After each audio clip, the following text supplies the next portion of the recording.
Hello my friends, it's the Game Boy Geek here. Today we're going to take a look at the Mad Magazine card game. Now it's ages 8 and up, 2 to 6 players. It's a card game.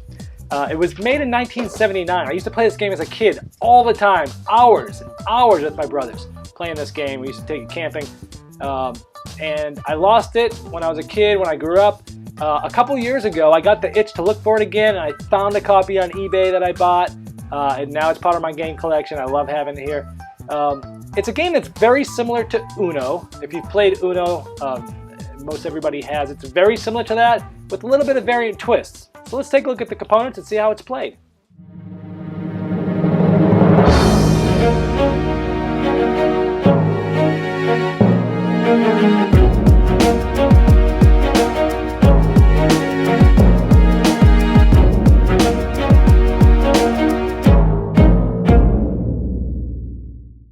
Well, if you know how to play Uno, then essentially you'll know how to play the Mad Magazine card game. It's pretty much the same thing with a different flair. It's from 2 to 6 players.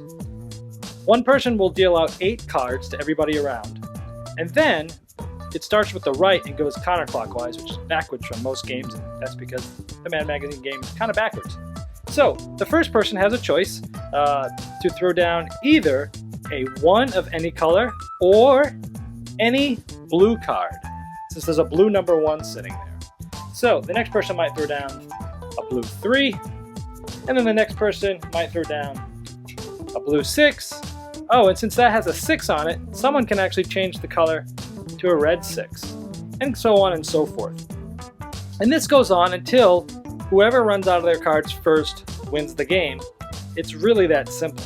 Now, there are some cool special cards in this game. We're going to start at the top left. Wild and Woolly. When you throw that, it's basically a wild, but you get to choose someone to draw 3 cards. The next one is you get to give 2 cards from your hand to any one person. And notice that's blue. There's one of those for each of the 4 colors in the game. Blue, red, yellow, green. The next one acts as a wild, but you also get to exchange your entire hand with somebody else. Now this is really cool because sometimes you might have 10 cards and someone else might have, say, 1 or 2 cards, and you can switch with them at the last moment. That always causes a big rise. And on the right, same as sort of the reverse in Uno, you have a which way, which just sends it back the other way. Notice also that's a color green, much like in Uno, the reverse is also color specific. Now if we go down to the bottom right, there's a draw 1 you varmints card, which basically makes everybody else except you draw 1. Also notice he's yellow, so this is color specific. There's one of these for every color. Then we have the What Me Warrior card. This is great. This is a wild card, but it allows you to kind of defend yourself. Notice how he's karate chopping. Anybody plays a card on you, you actually get to play this, and it ends up getting played on the person who is trying to play it on you. Really cool card. The next card is the most powerful card in the whole game, the Joker.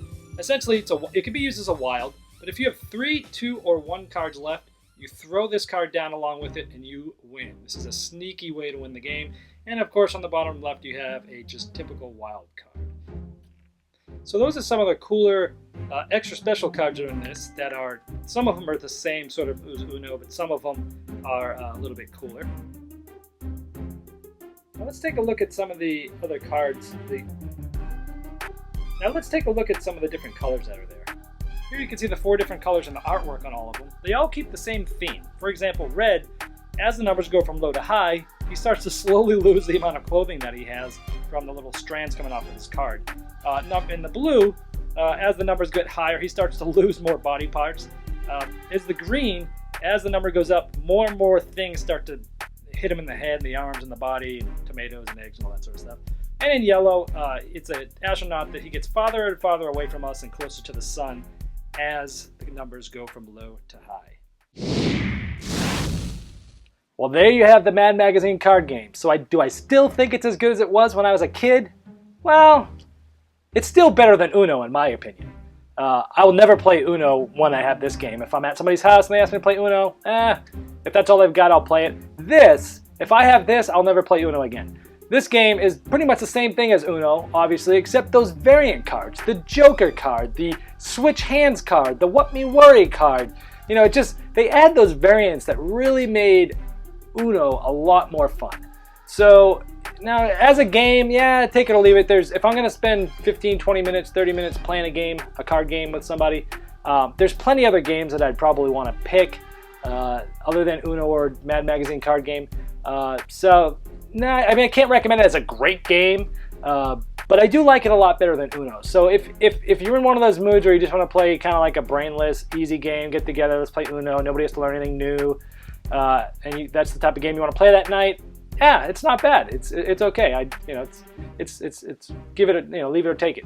But so it's much better than Uno. I'd recommend, if you like Uno, you've got to get this game. You'll probably never play Uno again. So for that type of game, it's good.